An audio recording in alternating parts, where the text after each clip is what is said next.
Mga kaibigan, handa na ba kayong kilabutan? Ngayon, mayroon akong kuwentong nakapanghihilakbot na galing mismo sa Pilipinas. Tungkol ito sa isang manika, pero hindi lang basta-bastang manika. Ito ang kuwento ng manika ni Martina, o ang tawag dito ng mga taga roon, ang manika ni Martina. Sa tahimik at simpleng probinsya ng Southern Leyte, may isang batang babae na nagngangalang Martina. Kilala si Martina sa kanyang kabaitan at pagkahilig sa mga manika. Sa kanyang koleksyon, may isang paborito siya, regalo mula sa isang matandang babae sa baryo. Hindi pangkaraniwan ang manikang ito. Mukha itong totoong tao at parang sinusun ka ng mga mata nito saan ka man pumunta. May mga nagsasabi pang bumubulong ito sa kalaliman ng gabi. Tuwang-tuwa si Martina sa manika at pinangalanan niya itong Isabel. Ngunit di nagtagal, nagsimula ng maganap ang mga kakaibang pangyayari. Napansin ng mga magulang ni Martina na kinakausap niya ang manika na parang totoong tao. Sa una, binaliwala lang nila ito bilang imahinasyon ng bata. Ngunit nagbago si Martina. Naging tahimik siya at ang dating masayang tawa ay napalitan ng nakakatatakot na katahimikan. At saka nagsimula ang mga aksidente. Isang gabi, narinig ng ama ni Martina ang isang ingay mula sa kwarto nito. Pagbukas niya ng pinto, nakita niya si Martina na nakatayo sa ibabaw ng kama, hawak si Isabel. Walang laman ang mga mata niya, at isang nakakatakot na ngiti ang gumuhit sa kanyang mukha.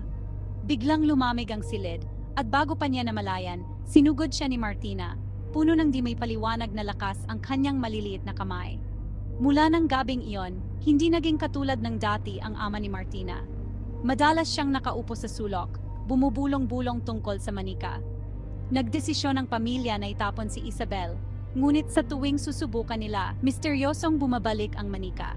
Dumating ang huling patalim nang magising ang ina ni Martina na wala ng buhay ang kanyang asawa sa tabi niya.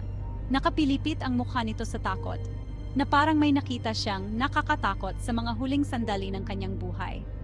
Natagpuan si Martina na nakaupo sa sala, yakap si Isabel at humahalinghing ng isang nakakakilabot na tono. Sa kawalan ng pag-asa at takot, humingi ng tulong ang pamilya sa isang lokal na albularyo. Ibinunyag ng albularyo na ang manika ay sinapian ng isang masamang espiritu at pinili nito si Martina bilang sisidlan. Ang tanging paraan para mapalaya si Martina ay sirain ang manika.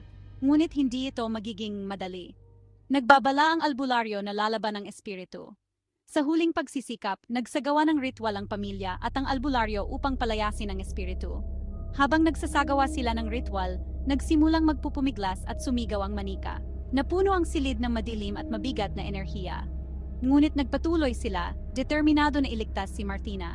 Sa wakas, sa huling pagbigkas ng orasyon, nagliyab ang manika. Isang nakapangingilabot na sigaw ang umalingaw-ngaw sa silid at pagkatapos katahimikan. Bumagsak si Martina, malaya na mula sa hawak ng manika, ngunit habang buhay nang nagbago dahil sa karanasan. Hanggang ngayon, ang kuwento ng manika ni Martina ay nagsisilbing isang nakakakilabot na paalala sa mga supernatural na puwersang nagtago sa kabila ng ating pangunawa. Naniniwala ang mga taga roon na naglalagalag pa rin ang espiritu, naghahanap ng susunod na biktima. Kaya, kung sakaling makakita kayo ng lumang manika sa Southern Leyte, pag-isipang mabuti bago ito iuwi. Salamat sa pakikinig, at tandaan, kung minsan ang mga pinakatatakot na kuwento ay ang mga maaring totoo. Mag-ingat kayo at matulog ng mahimbing.